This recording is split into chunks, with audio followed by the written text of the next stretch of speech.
a la enseñanza de hoy. Vamos a ver el origen de la carne o la naturaleza pecaminosa. ¿Sí?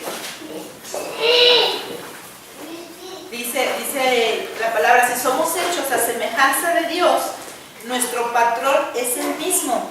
Por ejemplo, la naturaleza trino de Dios, ¿sí? Nosotros fuimos en un principio hechos a imagen y semejanza de Dios. Ese era el diseño original de Él. Somos, así como hay una Trinidad, Padre, Hijo y Espíritu Santo, nosotros somos alma, cuerpo, que habitan en un espíritu y alma que habitan en un cuerpo físico, ¿sí? Pero somos seres tripartitos. La próxima semana les voy a enseñar lo que son cada una, ¿sí? de las tres partes del ser humano. Y vamos a ver primera de Tesalonicenses 5:23. Dice, y el Dios de paz os santifique en todo, para que vuestro espíritu, alma y cuerpo sea guardado entero sin reprensión para la venida de nuestro Señor Jesucristo. Aquí estamos viendo que hay una demanda, ¿no?, hacia nosotros, de que las tres áreas deben de estar bien. Nuestra alma, nuestro cuerpo y nuestro espíritu, dice, para que sean hallados irreprensibles para la segunda venida de nuestro Señor. O sea, va a venir de nuevo. ¿Y qué cuerpo estamos entregando? ¿Cómo está nuestra alma y cómo está nuestro espíritu? ¿Sí? Entonces,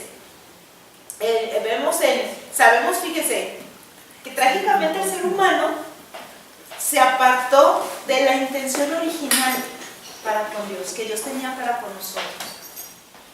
En un principio Dios creó todo lo creó para que nosotros fuéramos eternos, para que no envejeciéramos, para que no sufriéramos.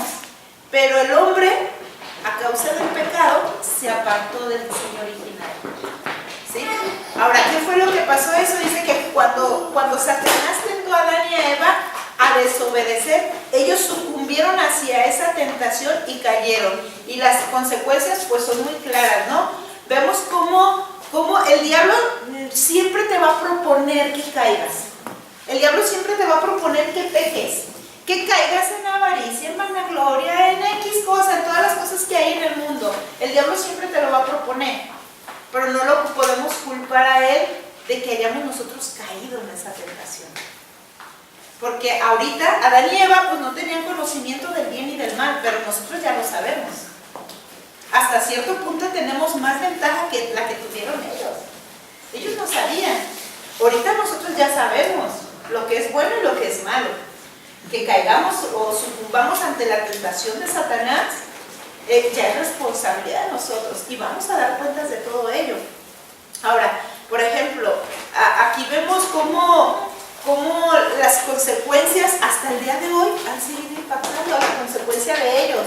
Y a veces las consecuencias de lo que tú hagas va a impactar tus generaciones, como el ejemplo que les ponía hace rato. O sea, si tú bendices a alguien, va a impactar tus generaciones en bendición, en traerte bendición, pero también si tus actos no son los correctos delante de Dios, puede tener una consecuencia en tus generaciones, ¿sí?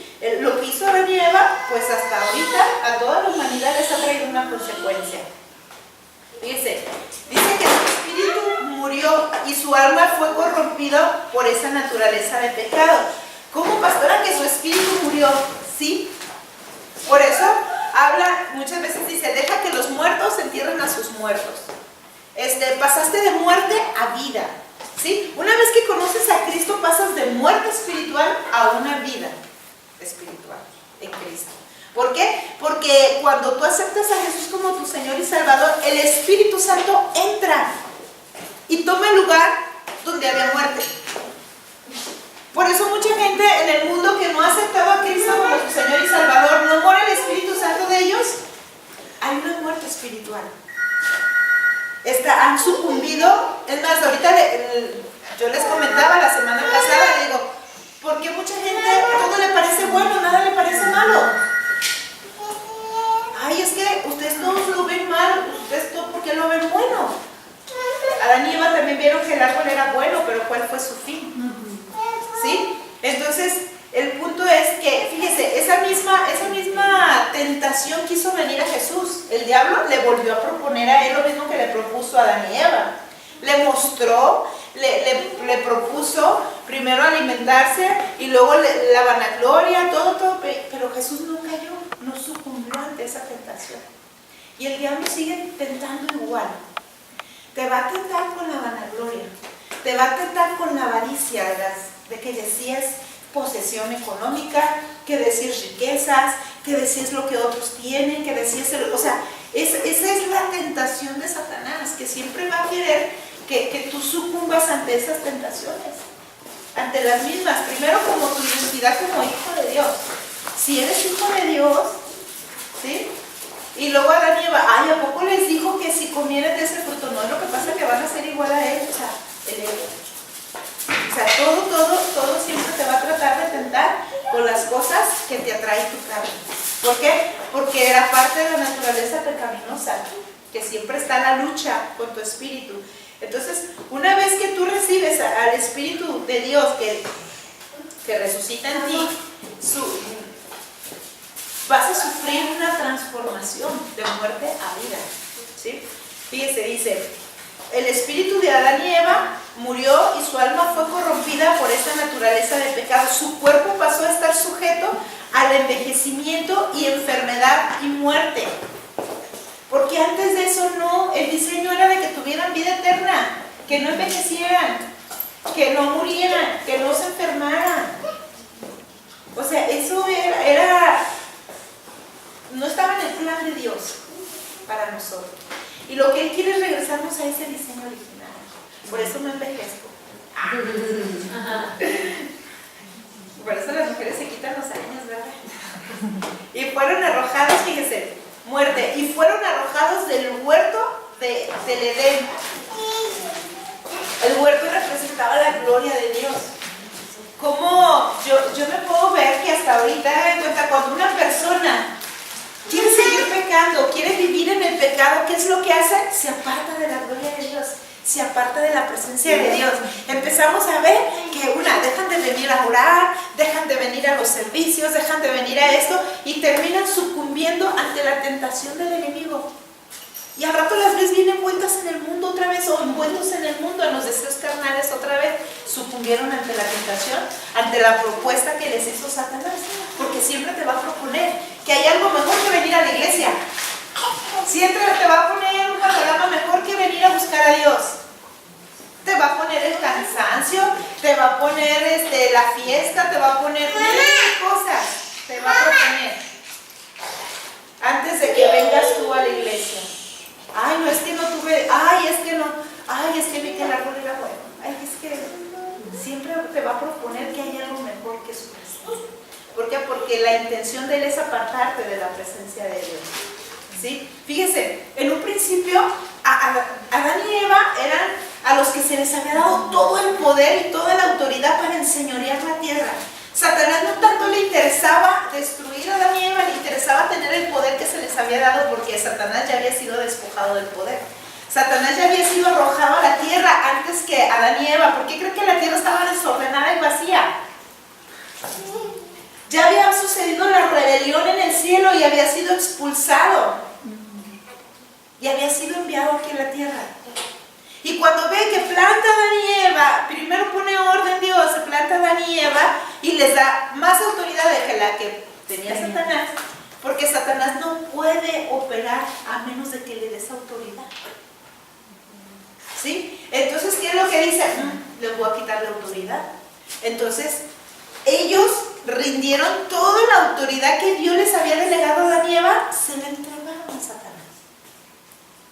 ¿Sí? Cuando uno peca, le entregamos la autoridad a Él. Toda la autoridad que nos da el Señor a nosotros. La palabra dice que Dios te da poder y autoridad de hollar serpientes y escorpiones y contra toda fuerza del enemigo. Pero porque hay gente que no tiene ese poder y esa autoridad sobre esas potestades e influencias. Porque hay áreas de su vida que están rendidas a Satanás. ¿Sí? Porque se las han rendido. ¿Por qué oro y por qué esto y por qué no tengo impacto? Escudriña bien tu corazón. ¿Qué área es donde realmente no le has rendido su totalidad a Dios? y sigues todavía sucumbiendo ante la tentación de Satanás. Hay áreas que a veces todavía se las estamos rindiendo a Él y no las hemos entregado a Dios. Entonces, Él tiene posesión de esas áreas. Entonces, fíjense, vemos aquí que más tarde Adán y Eva tuvieron hijos. Y ellos les transfirieron también su naturaleza pecaminosa por la ley de la herencia generacional. Y sus hijos a su vez también la transfirieron a sus descendientes. Tan así que Caín mató a Abel, ¿verdad? O sea, pero fíjense cómo la maldad va en aumento. Va en aumento cada vez. Entonces, si uno no se para en la brecha, en autoridad, para derribar, para poner vallado. Yo les decía, mi abuelito materno, él le encantaba apostar y perdió fortunas apostando, jugando baraja y todo eso. ¿Ustedes creen que si yo voy y me paro en un casino no le doy derecho legal y entra en operación la maldición generacional? No, entra en operación. Y entonces aquí alguien se tiene que parar en la brecha. Si yo veo a mis generaciones mucho alcoholismo, ¿a poco me voy a tomar una copita de alcohol? No, jamás voy a abrir esa puerta. Y no por mí, por mis generaciones. Porque a lo mejor mis hijos no tienen freno. A lo mejor mis hijos pueden sucumbir ante la tentación y estar más débiles espiritualmente y no poder vencer. ¿Sí? Entonces muchas veces lo que nos pasa, porque hay veces que dice la gente, a mí me molesta cuando dice, ay, pero ¿por qué ellos tan chiquitos les pasa esto si ellos no han hecho nada? No, ellos no, son sus padres o sus abuelos. Sus padres que no se pararon en autoridad, que no se pararon delante de Dios, que no se pararon en la brecha y no pararon el pecado y permitieron que siguiera de generación en generación. ¿Sí? A veces sí, los niños no tienen la culpa. No tienen la culpa de estar padeciendo cosas a causa de uno. Por eso tiene que ver mucho qué es lo que yo estoy sembrando, qué es lo que estoy yo delegando a mis hijos. Entonces, así que la ley de la herencia generacional aplica solo, fíjese, la ley generacional no solo aplica a la genética física, sino a lo espiritual. Eso es bien tremendo. Porque así como genéticamente tienes características, ay, mira, te pareces a la abuela, ay, te pareces a mi bisabuelo, te pareces a mí esto, te pareces al otro. Así como hay esa genética, herencia generacional, también está la espiritual. Hay una herencia espiritual que viene en la genética espiritual. Si pudiéramos hablar, hay una genética espiritual. La cual a veces si no detectamos, ahorita ya hay estudios que naturalmente detectan, les hacen un estudio a los niños cuando nacen, no me acuerdo cómo le llaman, el tamiz, donde determinan qué tan propenso es a ciertas enfermedades generacionales. ¿Sí? Imagínense, si usted le hace el tamiz espiritual a su hijo, ¿a qué está propenso? A que pueda padecer. Ay, pues mira, no, hombre, acá el cuñado, el tío, bien borrachín. Pues, ¿qué voy a hacer? Tengo que prevenir espiritualmente. Híjole, si hay tantos divorcios así, ¿qué es lo que tengo que hacer? Prevenir. ¿Sí? ¿Y cómo voy a prevenir, pastora? No dando tú un derecho legal. ¿Sí? No deseando, no viendo, no haciendo lo que yo no quiero que mis hijos padezcan. ¿Sí? Yo no abriendo esas puertas donde puedo dar un derecho legal a que eso venga y afecte a mis generaciones. Que no afecte el tamiz espiritual. O sea, yo tengo que detectar, espérate, hay mucha maldición de pobreza. Yo tengo que parar, ¿cómo lo voy a parar? ¿Qué dice la palabra? ¿Sí? Amado, yo deseo que seas prosperada. El alma generosa será prosperada. Híjole, aquel que retiene más de lo que es justo vendrá pobreza. Y entonces enséñame a ser justo para no retener. ¿Sí? O sea, empezar a detectar en la palabra. ¿Sí? Y por ejemplo, yo le decía al otro de una persona, su papá murió de un infarto, de problemas del corazón. Y ella empezó, ay, es que trae un dolor. Que dije, ¿sabes qué? Reprende ese espíritu de enfermedad. Le dije, porque quiere entronarse en ti. Le dije, desarraiga eso, no tengas temor, porque mientras tengas temor de que a ti te dé de lo que se murió tu papá, estás dando un derecho legal. Hay veces que les preguntan, ay, ¿tu mamá murió algo?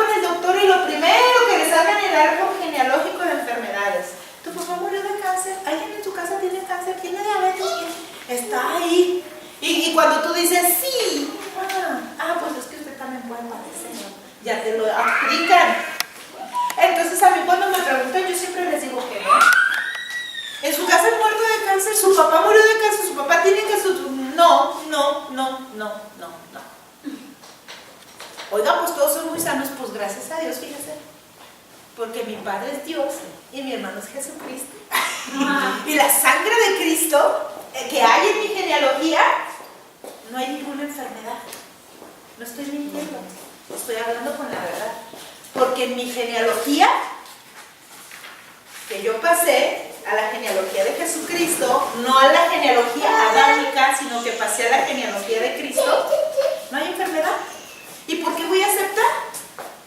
Digo, no, espérate, en mi casa no hay enfermedad, no hay nada, entonces ¿por qué tengo que aceptar?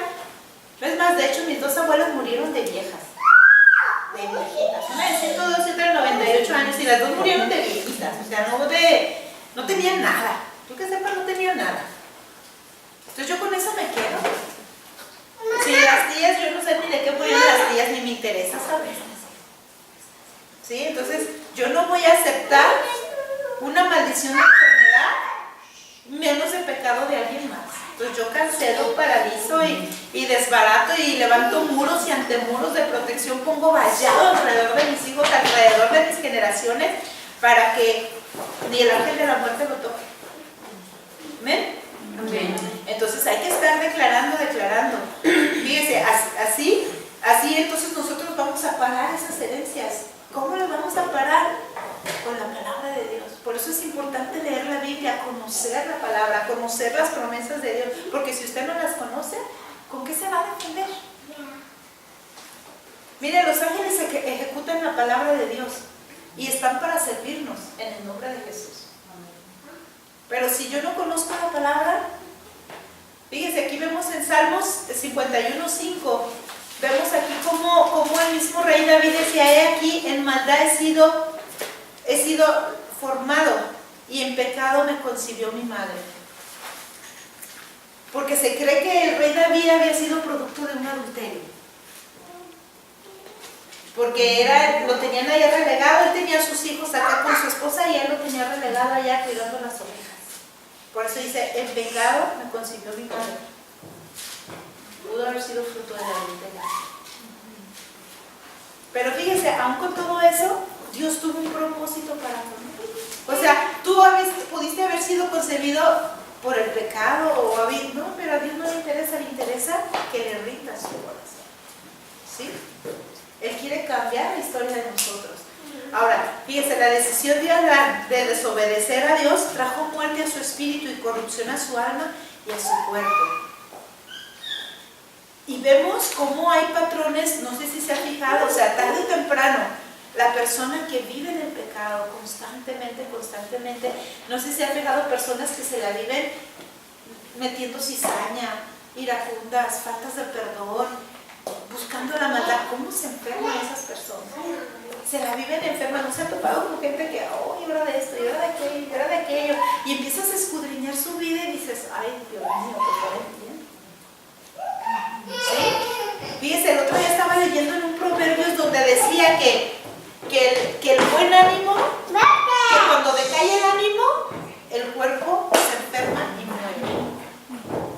O sea, sí se puede morir la gente de tristeza y de depresión. Le digo: ay, tan grueso entonces. Ahora, ¿qué puedo hacer yo para revertir eso? Hay otra escritura que dice: el gozo del Señor es ¿qué? Mi fortaleza. Entonces gozar. El gozo del Señor es mi fortaleza. O sea, que mientras el Señor me llene de gozo, voy a estar fortalecida. ¿Sí? Pero si yo no conozco esos principios, me quedo nomás con el otro. Voy a decir: ay, ¿por qué me voy a deprimir? ¿Por qué voy a permitir que el diablo me quiera meter depresión para matarme? ¿Para debilitarme? No. Me levanto. Así es de que cuando usted empiece así: ay, me siento deprimida, no, levántate. El gozo del Señor es mi fuerza. Y el gozo del Señor es mi fuerza, ¿sí? Usted no decida sucumbir ante eso. Usted decida cambiar. Fíjese, como descendientes de Adán, todos los seres humanos nacemos con una naturaleza rebelde contra Dios. O sea, es normal que toda la gente allá afuera Y todos los que estamos aquí adentro, en algún momento de nuestra vida, tuvimos cierta rebeldía contra Dios.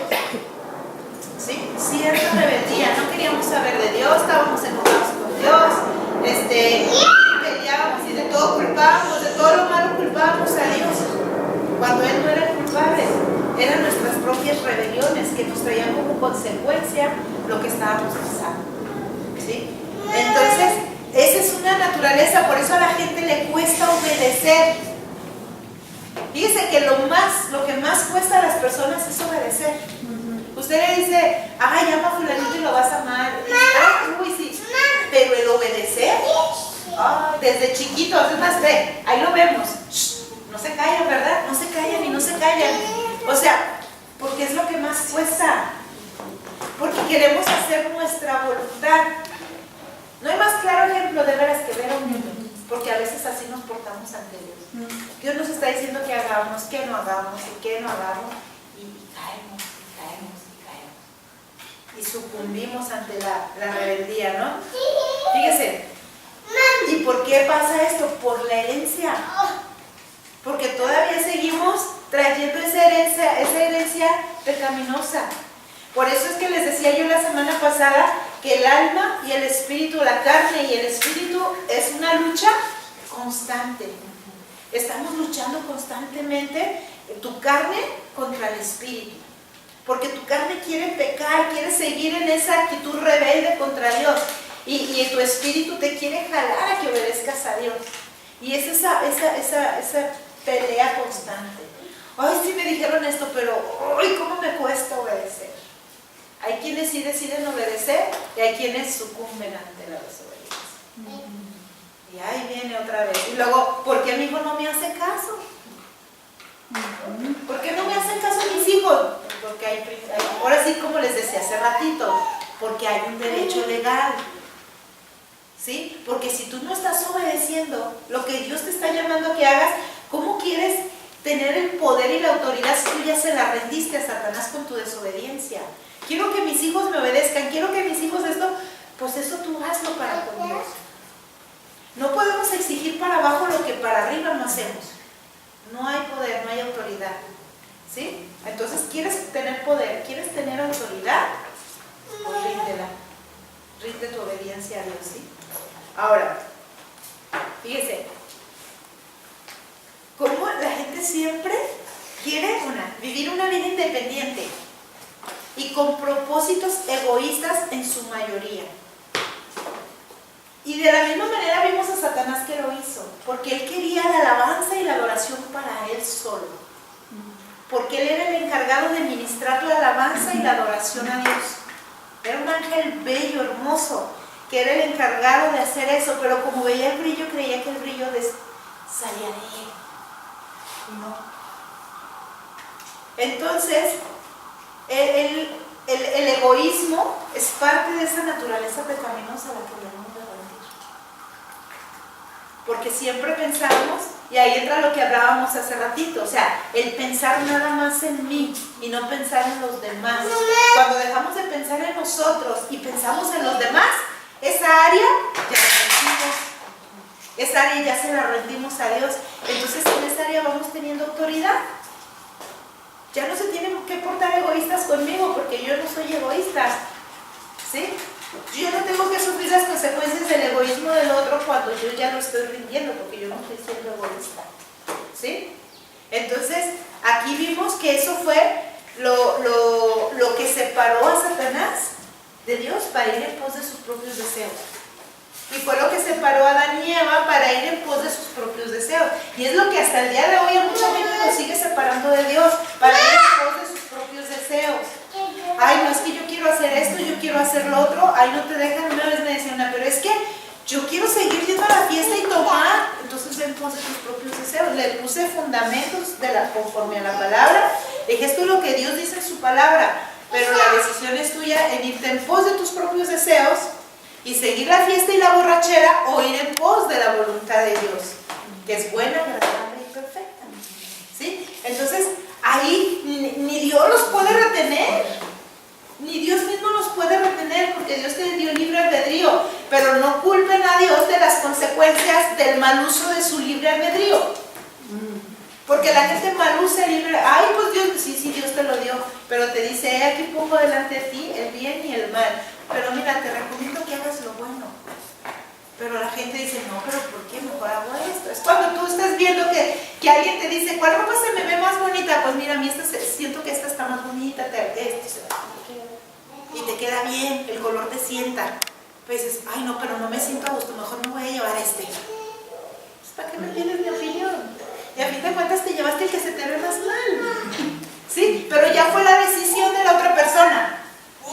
Así como esos ejemplos tan simples nos pone Dios a veces, decisiones tan simples, pero que impactan tanto nuestra vida.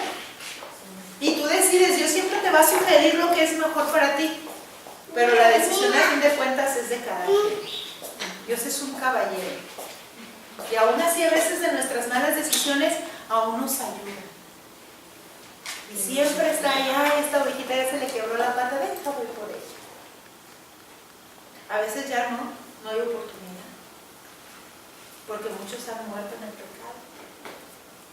¿Sí? Entonces no seamos egoístas. Vamos a ver Efesios 2, del 2 al 3. Dice, si en que en otro tiempo anduviste conforme a la condición de este mundo, conforme al príncipe de la potestad del aire, el espíritu que ahora obra en los hijos de desobediencia. Aquí vemos que hay un espíritu que no es el de Dios, que obra en los hijos de desobediencia. ¿Se fija lo que les enseñaba? En otro tiempo nosotros anduvimos conforme a esa condición del mundo. Ahora, conforme a ese príncipe de la potestad del aire, dice, el espíritu que ahora obra en los hijos de desobediencia. Ahora, entre los cuales todos también anduvimos en otro tiempo, en los deseos de nuestra carne, haciendo la voluntad de la carne y de los pensamientos, y éramos por naturaleza hijos de ira, también como los demás. O sea, que nosotros en un momento también anduvimos así, como para que, oye, no te creas también tú tan santo, ¿verdad? Si también llegaste a hacer lo mismo. O sea, tampoco te pongas a juzgarlos, tampoco te pongas a condenarlos, no, al contrario, tú también anduviste en eso. Ahora, ¿qué fue lo que te sacó? Pues también enséñales el camino, ¿sí? No tanto para que nos jactemos de que, ay, esos son unos mundanos, son hijos de desobediencia, está bien, pero nosotros también anduvimos ahí, ¿sí? Pero, ¿quién tuvo misericordia de nosotros? Primeramente Dios. Y Dios en su misericordia usó a alguien para que ese alguien te compartiera de que hay un Dios que murió por ti, que hay un Dios que dio su vida para que tú fueras transformado y trasladado de esa potestad al Espíritu de Dios. A nosotros ya no nos gobierna el espíritu del mundo, ni de las potestades de los aires, sino que ya es el Espíritu Santo el que habita en nosotros, el que nos gobierna. Ahora andemos como hijos de Dios. Ahora andemos como debemos de andar. ¿Sí? Fíjese, Cristo vino a restaurar a la humanidad. Dice, en la cruz, el segundo Adán pagó la deuda completa por la rebelión del pecado y el pecado del hombre. O sea, Jesús ya pagó por nuestra rebelión. Ya no hay ningún pretexto en nosotros como para seguir siendo rebeldes. Ya no debería de existir, porque Él ya pagó por esa rebeldía, para que nosotros nos despojáramos de esa rebeldía y fuera más fácil obedecer. Pero, ahí está el pero como tenemos entronada la carne, no la crucificamos, ¿sí? Seguimos alimentándola y no fortalecemos nuestro espíritu. Por eso es que la gente sucumbe ante la tentación. Es muy fácil darte cuenta si la persona no lee la Biblia, si la persona no busca a Dios, si la persona no ora. ¿Por qué? Porque su espíritu está debilitado y la carne está entronada. Entonces es más fácil que vuelvan a sucumbir ante la tentación. ¿Sí? Ahora, dice, Jesús en la cruz pagó por nuestras rebeliones y lo hizo para restaurar al ser humano al diseño original de Dios. Esto se me hace bien tremendo. O sea, Él lo que vino a hacer es para volvernos a ese diseño original. Para que no tengamos una muerte eterna, sino que tengamos una vida eterna en Cristo. Ahora, yo hace poquito les decía, de hecho ya la enfermedad no tiene potestad sobre nosotros, ni la rebelión, ni sobre nuestros hijos. Entonces cuando sientas esa influencia espiritual que te quiere otra vez, tienes que pararla, paralizarla para no caer, porque por medio de la obra de Cristo, dice, si nos arrepentimos podemos reconciliarnos con el Padre Celestial. O sea, si hay arrepentimiento en ti, sí, Señor, pues en un momento fui rebelde, en un momento sucumbí ante la tentación del diablo, sucumbí ante las propuestas que me hizo el mundo, pero hoy, Señor, te pido perdón por haber caído en esto, en aquello, en mis propios deseos, en todo eso. Dios te perdona y te restaura. Pero tiene que haber un arrepentimiento genuino, porque si nomás es un arrepentimiento nomás de labios y no hay una transformación, porque si hay un arrepentimiento genuino, tiene que haber una transformación en nosotros. Yo no puedo decir que estoy arrepentida si sigo actuando igual, si sigo enojándome, si sigo peleando, si sigo desobedeciendo. Digo, a veces es bien difícil tratar de hacer eso, o sea, de que la gente quiera obedecer. Muchas veces damos un consejo y la gente, en lugar de aceptarlo, a veces se siente ofendida. O Dios te dice, haz esto. Fíjense, a veces pasa de que Dios nos desafía a algo más. ¿Sí? ¿Sabes qué? Dios te llama, te da un llamado. Tú estás orando, Señor, úsame, Señor, esto. Ok, el Señor te hace el llamado. Mira, yo quiero que ahora llevarte a más. Ahora quiero que compartas. Ahora quiero que hagas esto. Ay, no, como que estoy orando porque siento que no es de Dios. Me voy a ir a la iglesia y se van de la iglesia. Cuando Dios los está llamando a más. Ay, no, ya quieren que me haga cucarachita de iglesia. No, yo mejor no, ya. Y luego llega el diablo y te dice, oye, ya tú no quieres salir de la iglesia, ya no vayas. Ay, tienes razón, amor, ya no voy a ir. Y nunca se comprometen, nunca llevan una vida comprometida con Dios. Se quedan así, estancaditos. Cuando ya deberían, hay una escritura que dice, cuando deberían de ser maestros, dice, siguen deseándole lechita. ¿Sí? O sea, Dios nos está llamando más a más, pero a veces no queremos hacer la voluntad de Dios, sino mi voluntad, mis propios deleites. Yo con que me sienta bien, y yo una vez le decía a una muchacha, le dije, oye, ¿y tú por qué nunca te has acercado a hablar con nadie? A darle un abrazo, a decirle cómo se siente, si tiene una necesidad de oración. La viste a un lado de ti llorando y tú ni te inmutaste. Ay, no, yo no me gusta meterme en problemas. A mí nada más me gusta ir, recibir, termino y yo mejor, para no saber ningún problema, mejor me voy. ¿Qué ven ahí? Egoísmo. Nomás pienso en mí, nomás quiero recibir yo y me salgo corriendo. Cuando Dios te quiere usar, a lo mejor esa persona con que le hubiera dado un abrazo, hubiera sido su vida transformada esa otra persona. Pero a veces ni de eso somos capaces de dar, hablando de dar. A veces ni un simple abrazo queremos dar. ¿Sí?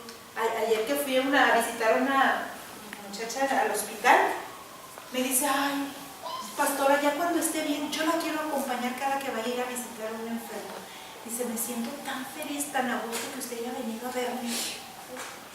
Digo, fíjate cómo a veces algo tan simple como dar un poquito de tiempo, es que yo sé que usted tiene muy poquito tiempo y el que haya venido para mí fue algo bien importante. Yo quiero hacerlo también. Le digo, a veces el dar aunque sea tiempo. Y yo me sentí mal porque dije, ¿cómo no me llevé ni unas galletitas ni nada? Pero pues me salí corriendo del trabajo y la verdad ni una florecita ni nada. Y yo, ay, es que llegué con las manos vacías. ¿Sí? O sea, el darnos, el no ser egoístas, porque ya no debe de ser parte de la esencia del diseño original. ¿Sí? El diseño original era pensar en toda la creación. Adán y Eva, en ese momento que cayeron en pecado, pensaron nomás en satisfacerse ellos.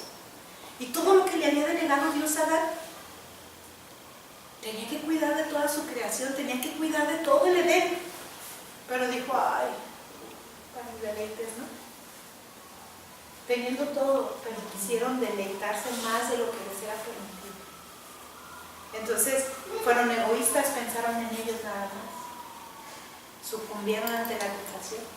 El pensar nada más en nosotros, eso nos hace ser parte, tener esa parte de naturaleza, ¿no? Y tenemos que volver al diseño original. ¿Cómo era el principio? Imagínense en el Edén, sin enfermedad, sin tristeza, sin llanto, sin pleitos, sin nada de egoísmo, o sea, vivir una vida plena, eterna, aún sin tener que trabajar tanto, porque no se cansaban, ni siquiera tenían miedo de la lluvia porque ni siquiera llovía en el Edén. Antes del diluvio no llovía en la tierra. Muchos no sabían esto, ¿verdad? Por eso se reían de él, de Noé. Ay, sí, ¿cómo? Sí. Porque dice en la Biblia que subía un rocío, que era lo que alimentaba la hierba. El mismo rocío de la presencia de Dios era lo que alimentaba. Por eso cuando decía, es que va a llover y va a caer un diluvio, se reían. O sea, ¿cómo? Es como si yo les decía, va a caer una lluvia de oro aquí en un momento. Y todas se van a reír, ¿no? ¿Cómo? Pues yo sí la he visto. Pues si usted no la ha visto, yo sí la he visto. De aquí así que sale así como de este ámbito de aquí. O sea, imagínense, de él se rieron. Ay, sí, ¿cómo? Pues sí. Y llovió. Y aparte dice que se abrieron las cataratas de la tierra. Imagínense los geysers, la lluvia, todo, de todos lados salió agua. De todos lados. Entonces se reían de él porque no era algo común que fuera a pasar, no era algo que normalmente pasaba. Y a veces así le dice usted a alguien, ¿no? Yo ayer le decía a la muchacha, no van a ocupar operar tus amígdalas, Dios te las va a sanar. Ay, pero que sea la voluntad de Dios. Pues es que es esa la voluntad de Dios, que no te operen. Vas a tener con el puro antibiótico. Dije, es más, vente, vamos a orar. No creía en las lenguas, o sea, para ella, no es que no creyera, es algo que para ella, pues no. Dije, vamos a orar. Le dije, y Dios te va a mostrar algo mientras estemos orando. Ya empezamos a orar. Le dije, ¿qué viste? Dice, empecé a ver mis amígdalas, pastor, aquí, cómo salía pus, pero luego se empezaron a checar y de repente desaparecieron. Le dije, ¿sabías que yo no tengo amígdalas? Que a mí una vez me preguntó un doctor que si me habían operado, porque no tengo. Le dije, nunca me han operado, nunca me operaron. Yo de chica padecía fiebre reumática, me la vivía con antibiótico toda la vida. Pero no tengo amígdalas ya y nunca me las operaron. Yo le digo, Dios puede obrar en tu cuerpo. La hernia yatal me desapareció, la hernia yatal también dicen que solamente con cirugía, y tengo el antes y tengo el después y nunca me hicieron cirugía. O sea, si crees en el poder de Dios, ¿por qué? Porque aparte ese es el diseño que no hay enfermedad. No debe de haber enfermedad en nuestro cuerpo. Debemos de morir viejos y llenos de días. Que así murió Abraham, no sé quién fue el que murió. Dice, murió viejo y lleno de días. O sea, que estaba bien. Murió porque Matusalén vivió como 900 años. Dice, ahora, si nos arrepentimos, podemos ser reconciliados con el Padre Celestial. La importancia del arrepentimiento, ¿no? De discernir, ¿sabes qué? Esta área, yo sé que no estoy bien. Esta área, pues sí he sucumbido. En esto he caído, pero Señor, te pido perdón. ¿Sí? Escudriñarnos y reconocer realmente y vernos. Ahora, el rebelde no puede ser restaurado mientras resista a Dios. O sea, mientras estén resistiendo a Dios, nunca van a ser transformados. Nunca. Podemos aparentar una apariencia cristiana externa, pero eso no, sin ninguna transformación en el corazón, si no hay arrepentimiento. Usted puede ver a muchos cristianos que parecen cristianos, pero no hay un arrepentimiento en el corazón. Porque si hay un arrepentimiento en el corazón, tiene que haber una transformación. Y si no ha habido una transformación, es porque no hay un arrepentimiento genuino. Hay un remordimiento, porque nos enseñaron a confesarnos por remordimiento, pero no por arrepentimiento. Ay, si me siento mal porque hice algo, ven, confiésate. Ay, con tantos Aves Marías y tantos Padres Nuestros y ya, libre. Y lo volvías a hacer. porque lo hacías por un remordimiento. El remordimiento es cuando algo no quieres hacer por temor al castigo. ¿Sí? Ahí es donde opera el remordimiento. Cuando tú quieres dejar de hacer algo, cuando tú comienzas algo por miedo al castigo. Pero cuando lo haces por amor a Dios, por el temor a ofender a Dios, ahí es un arrepentimiento. ¿Por qué? Porque ya no lo vas a hacer, porque tú ya no quieres ofender a Dios, ya no quieres lastimar a Dios, no le quieres fallar a Dios. No por el castigo, sino porque amas a esa persona tanto que no lo quieres lastimar. Entonces ahí es donde entra el arrepentimiento. Dices, ya no lo voy a hacer porque no lo quiero lastimar. Lo amo tanto que no lo quiero lastimar, no lo quiero ofender. Porque el remordimiento no te lleva un momentito, pero al rato se te olvida el remordimiento y lo vuelves a hacer, y lo vuelves a hacer. ¿Sí?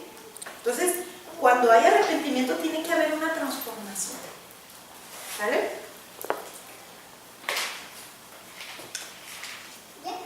Y fíjense, esa transformación, ese arrepentimiento genuino nos da poder y autoridad para gobernar la tierra y ser fructíferos para Dios. Y con esto termino. Con esto termino, porque si realmente no hay una transformación genuina, ¿qué nos está hablando el día de hoy el Señor? Que tengamos una transformación genuina delante de Él, ¿sí? De lo que sabemos que no es correcto delante de Él, y seguir con esa vida constante de arrepentimiento. Y se le llama constante arrepentimiento porque constantemente estás descubriendo que hay áreas de tu vida donde no se las has rendido a Dios. No que estés con lo mismo. Ay, es que estoy luchando con esto, y estoy luchando con esto, y ya no luches, ya ríndeselo a Dios. Hay gente que está pasando una lucha como 20,000 años. O sea, espérate, ya te gustó. ¿Sí? Porque realmente tú debes de ir de gloria en gloria, de victoria en victoria. O sea, no puedes estar mucho tiempo lidiando con la misma situación. Me di cuenta de esta situación, ¿sabes qué, Señor? Te pido perdón, te la rindo y cambio de dirección. Si yo sé que el estar peleando con mi marido, a Dios le ofende, a Dios le lastima el cuerpo de Cristo, lastima mi casa, lastima a mis hijos, ¿qué voy a hacer? Cambio de dirección. Señor, perdóname porque te he ofendido, he lastimado a mis hijos, he ofendido tu presencia. O sea, darnos cuenta de lo que hicimos delante de Dios y decir, ¿sabes qué? No más. Y ya, lo rendí. Y doy, ahora ya me encontré otra cosa. Ahora que hay en esta posición en la que estoy, va a haber otra área de tu vida, entonces esa otra área hay que rendírsela otra vez. ¿Sí? Por eso es que vamos constantemente volviendo al diseño original. ¿Sí? Porque fuimos deformados a causa del pecado. Un niño cuando nace, ¿cómo lo ve usted? ¿Hay pecado en el niño? No.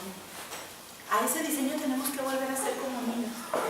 Por eso dice que aquel que no es como niño no tendrá parte en el reino de los cielos. O sea, tenemos que ser como niños. ¿Cómo son los niños? Perdonen inmediatamente. Usted se los puede sudar y al rato ya van y te abrazan y te dan un beso. O se desgreñan allá los niños y al rato ya están abrazándose, besando y jugando juntos. O sea, no guardan rencor. ¿Sí? Y son inocentes. Ven lo bueno. ¿Sí? Entonces así sea constantemente seguir cambiando. Déjese volver al diseño original. Volvamos a ese diseño original y seamos sinceros delante de Dios. Porque entre más sincera sea usted delante de Dios, reconocer, ¿sabes qué? Sí, Señor, en esta área te he estado fallando. En esta área no te he rendido. Híjole, Señor, no he sido diligente, he sido perezoso, he sido esto, he sido aquello. Y constantemente estárselo rindiendo, y ir avanzando, ir creciendo, ir acercándose a ese diseño original. Porque dice que estamos siendo todos perfeccionados hasta el último instante, hasta el último suspiro. Tenemos áreas en nuestra vida que tenemos que corregir. Ni el más santo, ni el más espiritual que usted ve, se imagine, está completa la obra de Dios en su vida. Porque constantemente estamos siendo expuestos a la contaminación del mundo y constantemente tenemos que ir rindiendo áreas de nuestra vida. ¿Ven?